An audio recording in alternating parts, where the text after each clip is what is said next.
Chers frères et sœurs, en Jésus-Christ, je vous salue tous dans le Seigneur. J'espère que vous allez bien par la grâce de Dieu. En ce jour, je partage un enseignement qui s'intitule l'affermissement du chrétien. Lorsque un chrétien donne sa vie à Jésus-Christ, il est converti à Christ. Lorsque une personne est convertie à Christ, la personne, elle peut être soit faible ou alors elle peut être soit affermie. On va voir ici la différence entre un chrétien faible et un chrétien affermi. Et maintenant, lorsque tu vas écouter cet enseignement, tu sauras dans quelle catégorie tu te trouves. Et si par exemple, tu es encore un chrétien faible, alors il faut beaucoup travailler pour devenir un chrétien affermi. Avant d'expliquer ces vérités au peuple de Dieu, j'aimerais que nous lisions un passage des Saintes Écritures. Apocalypse 3 au verset 2. Apocalypse 3 au verset 2, et c'est le Seigneur Jésus-Christ qui parle. Le Seigneur dit ici, sois vigilant et affermis le reste qui est prêt de mourir. Sois vigilant et affermis le reste qui est prêt de mourir. Car je n'ai pas trouvé tes œuvres parfaites devant mon Dieu. C'est-à-dire, sois vigilant et affermis le reste qui est prêt à mourir. C'est-à-dire, il y a des chrétiens qui sont forts spirituellement, il y a aussi des chrétiens qui chancellent. Il y a des chrétiens qui sont affermis. Et lorsqu'un chrétien est affermi, il vient constamment à l'église. Mais lorsque un chrétien est faible, il va venir à l'église pendant un certain temps, mais après, il va abandonner l'église. Lorsque un chrétien est affermi, il va demeurer constamment dans la présence de Dieu. Mais lorsque un chrétien est encore faible, il va passer un certain moment dans la présence de Dieu et après, il va abandonner la présence de Dieu. Lorsque un chrétien est faible, il va commencer une vie de jeûne et de prière. Et ensuite, il va abandonner la vie de jeûne et de prière. Mais lorsque un chrétien est affermi, il n'abandonne jamais la vie de prière. Lorsqu'un chrétien est encore faible, ce qu'il va faire, c'est qu'il va abandonner la vie de méditation, la parole de Dieu. Il va méditer pendant un certain temps. Et ensuite, il sera emporté vers autre chose. Il va abandonner les temps de méditation. Mais lorsqu'un chrétien est affermi, il demeure constamment dans la méditation. Il médite constamment la parole de Dieu parce que son cœur a été affermi. Lorsque un chrétien est faible, de temps en temps, il demeure dans la vérité. Et après, il commence à s'égarer. Et ensuite, il revient dans la vérité et ensuite, il s'égare. Donc, il n'est pas stable dans la vérité. Il n'est pas stable dans la saine doctrine. De temps en temps, il rétrograde.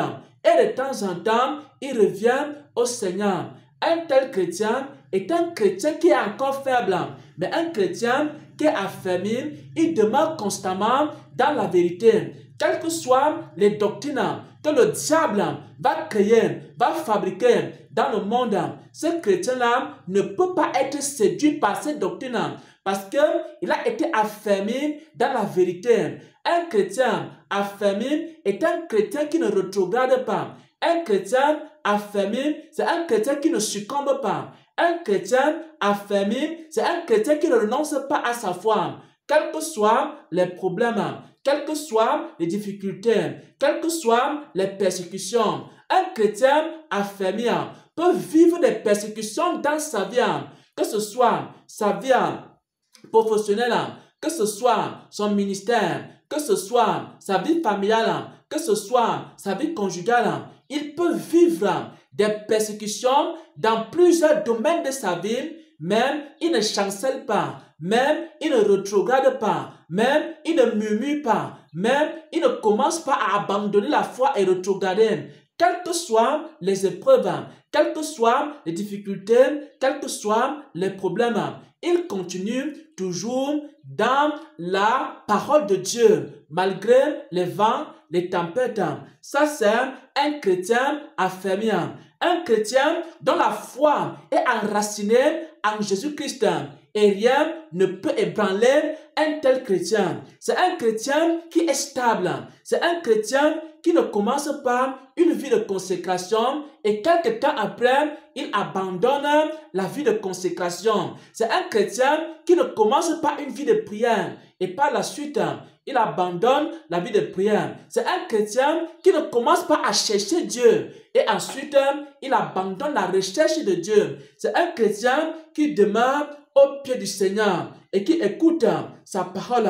Il est constamment rempli de la présence de Dieu. Il est constamment rempli des révélations de Dieu. Tu vas voir, en janvier, il est avec le Seigneur. En février, il est avec le Seigneur. Le mois de mars, il est toujours avec Dieu. En avril, il marche dans les voies de Dieu. Le mois de mai, il est en train de grandir dans la connaissance de Dieu. Le mois de juin, il continue dans la vérité. Le mois de juin, il est toujours avec le Seigneur. Que ce soit en août, que ce soit en septembre, que ce soit en octobre, en novembre, jusqu'en décembre, il est toujours dans la maison du Seigneur. Il est toujours dans la présence de Dieu. Il est toujours en train de faire des bonnes œuvres. Il est toujours en train de se consacrer au Seigneur. Une telle personne qui est ainsi consacrée à Dieu pendant les 12 mois de l'année, alors c'est une personne qui a été affermie. Il y a maintenant les chrétiens faibles. En janvier, il est avec le Seigneur. En février, il est avec Satan. En mars, il revient avec le Seigneur Jésus. Et maintenant, en avril, il retourne encore dans le monde. Le mois de mai, il se repent. Il revient avec le Seigneur. Et le mois de juin, il retourne avec Satan et avec le monde. Pourquoi? Parce que la personne est encore faible. Parce que la personne n'est pas encore affermie. Et maintenant, que le Seigneur donne à mon frère, que le Seigneur donne à ma soeur, un cœur qui est affermi, un esprit qui est affermi, des pensées qui sont affermies, une intelligence qui est affermie en Jésus-Christ.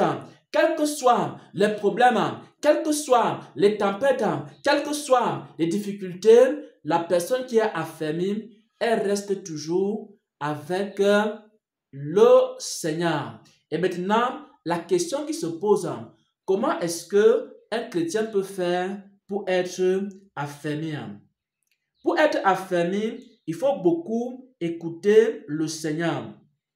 Pour être affermi, il faut beaucoup marcher selon l'Esprit de Dieu. Il faut marcher par la foi. Il faut fermer toutes les portes d'accès à Satan dans ta vie.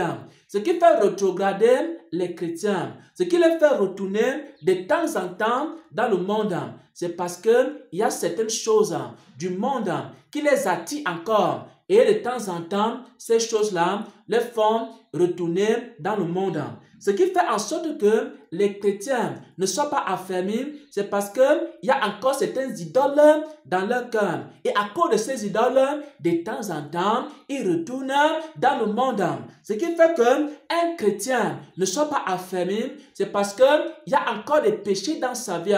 À cause de ces péchés-là, ils retournent encore de temps en temps dans le monde avant de revenir au Seigneur. Parce qu'il y a encore du péché dans leur vie. Un chrétien qui n'est pas affermi, c'est un chrétien, il lui manque encore la sagesse et l'intelligence.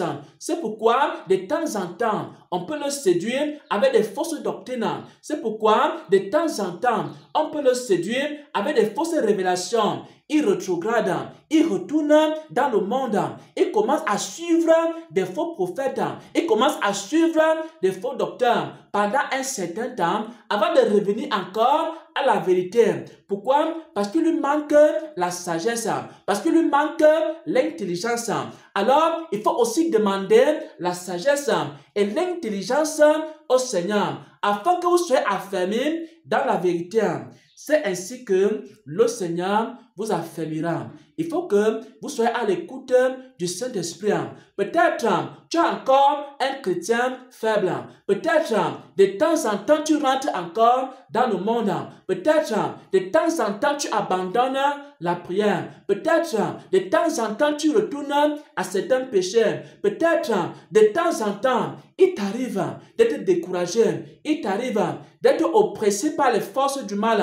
Et Satan a le dessus sur toi. De temps en temps, tu abandonnes la prière. De temps en temps, tu abandonnes la méditation. Sache que tu es encore un chrétien qui est faible ou un chrétien qui a des faiblesses. Ce que tu dois faire, il faut chercher à être affermi. Il faut chercher à fermer toutes les portes d'accès à Satan dans ta vie. Il faut chercher à enlever dans ton cœur la colère, dans ton cœur les idoles, dans ton cœur, tout ce qui peut t'attirer hors du Seigneur et Sauveur Jésus-Christ.